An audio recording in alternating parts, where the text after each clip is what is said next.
Hello and welcome to the Afterburner Weekly Review. I'm Walter Flanagan. And I'm Caleb Shaw. Today we're going to be breaking down some of the key 7A Central football games that have happened through Week 3. Going into Week 4, most teams are taking a bye week, and most of these teams will head into conference play starting Week 5. So kicking things off, the number 19 Catholic High Rockets are 2-1 and heading into their bye week. 2 weeks ago, the Rockets played against the Sylvan Hills Bears, who are now 1-2, and they won that game 35-15 at home. The Rockets allowed no points against their starting defense, and it was 35-0 at half. Senior quarterback Jordan Eddington passed for 3 touchdowns. Senior running back Brian Alsbrook rushed for a touchdown and had a reception touchdown. Senior wide receiver Nathan Johnson had 2 receptions for 60 yards and a touchdown. Senior wide receiver Robert Bavon also had a touchdown.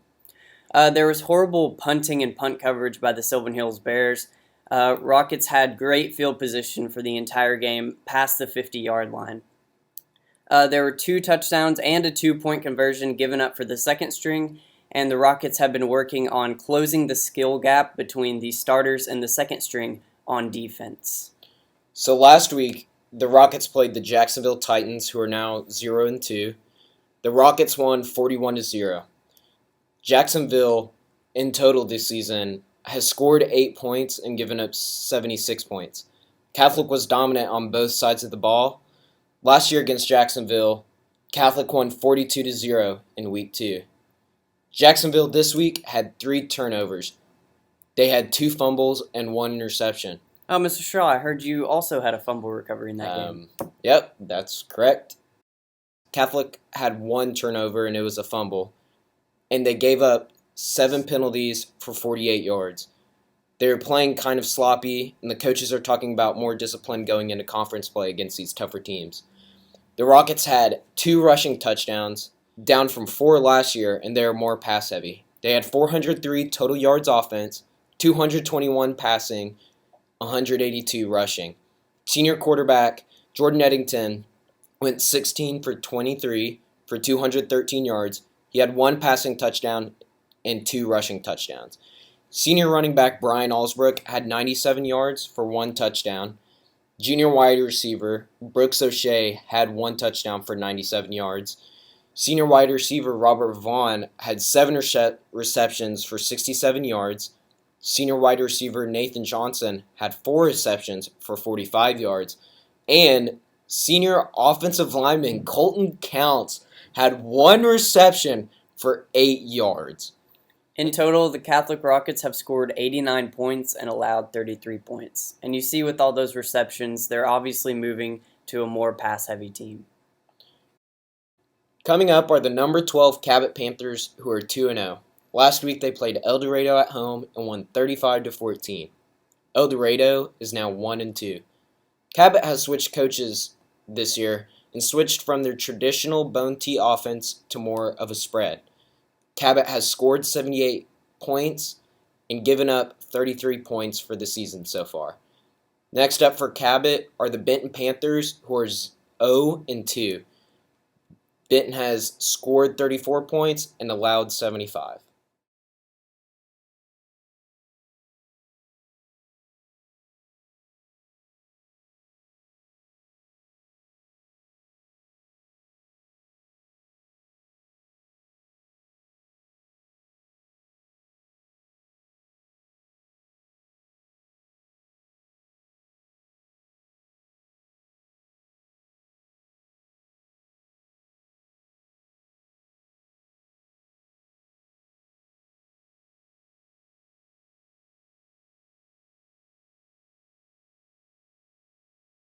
Coming in are the reigning state champs, number 1 Bryant Hornets. Bryant previously beat the number 18 Benton Panthers during Week 1, 42-14 in the Salt Bowl at War Memorial Stadium. Benton is now 0-2. Personally, I don't see how Benton has shown to be ranked ahead of Catholic, especially being 0-2, and Catholic is 2-1. Moving on to the number 13 Conway Wampus Cats, they played the number 16 Jonesboro Hurricane and won that game 14-7. Jonesboro now moves to 2-1. And Jonesboro previously beat Catholic 18-13. So Conway is looking like a team that could possibly be upset when they play at Catholic. Previously, the number 13 Conway Wampus Cats played at the number 4 Bentonville Tigers and lost that game 17-10. Bentonville is now 3-0. Conway has scored 61 points and allowed for 51 points.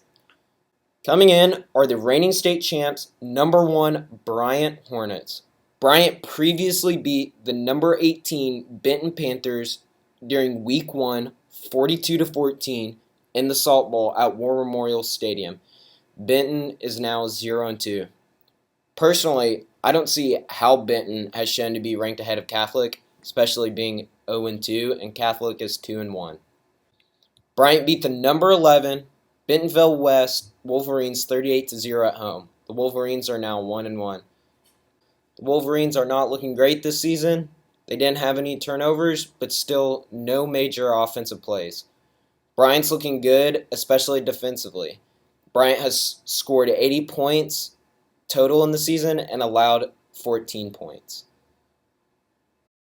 Previously in Week 2, the number 10 Northside Grizzlies, who are now 2-1, played at the number 2 Greenwood Bulldogs and lost 38-10. Greenwood is now 2-0. The 6A team from Greenwood is looking dangerous this year. They're 51 out of 70 passing for 651 yards.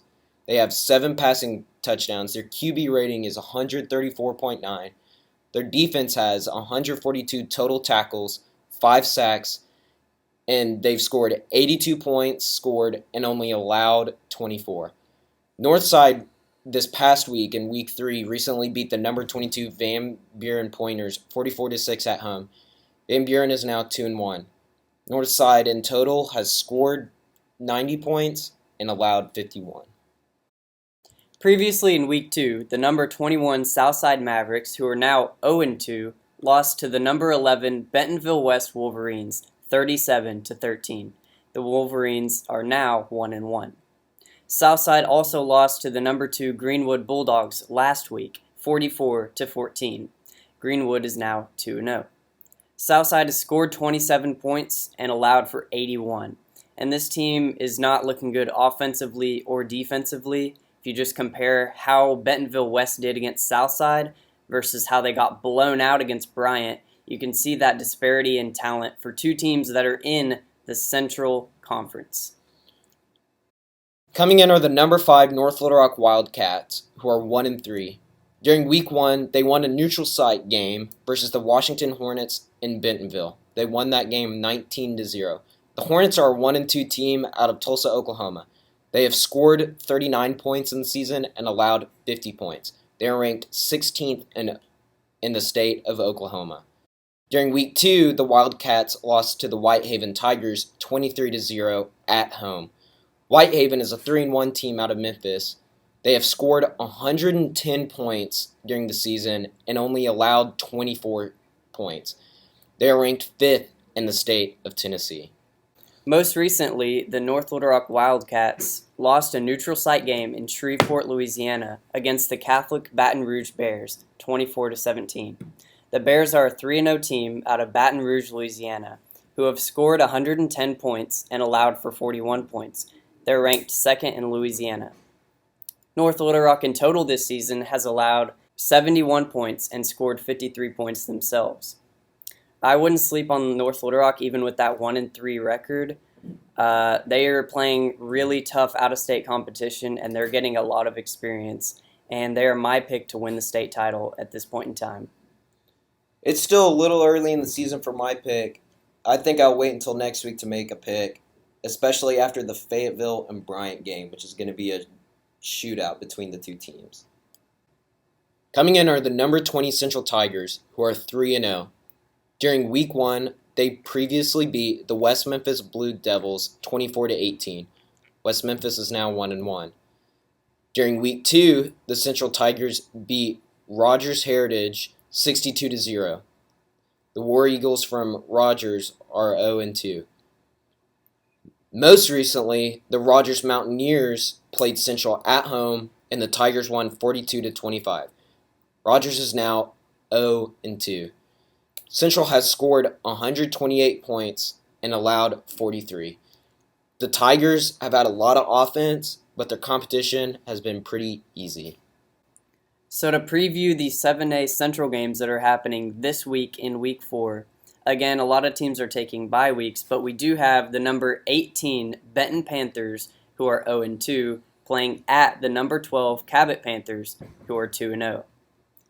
We also have the Rogers Heritage War Eagles, who are 0-2, playing at the number 21 Southside Mavericks, who are 0-2.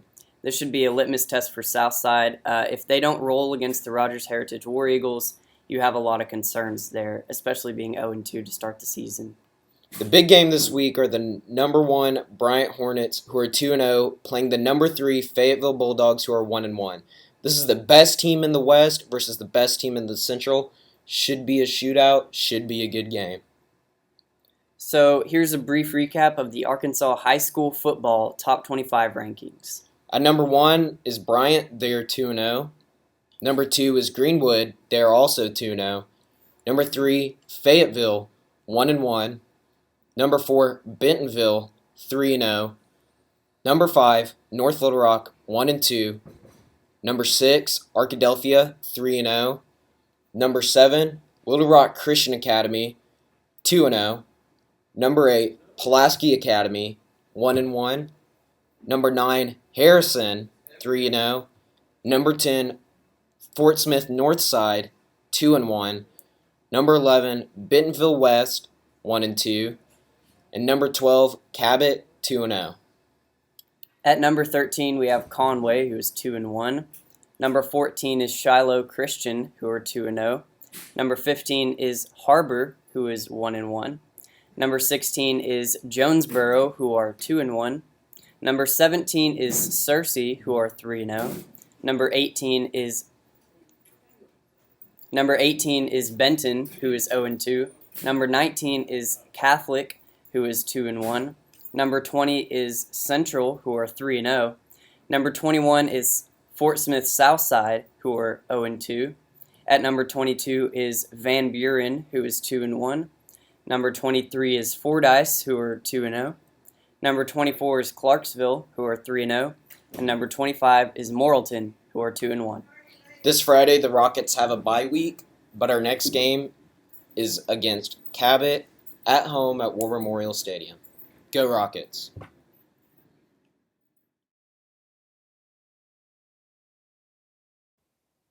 The Afterburner is a student-led podcast series that covers sports at Catholic High. It is written, directed, produced, and edited by Walter Flanagan and Caleb Shaw. Thank you to the Catholic High Student Journalism Department for allowing us to use their online platform to post content. The Afterburner can be found at liftoffnews.com.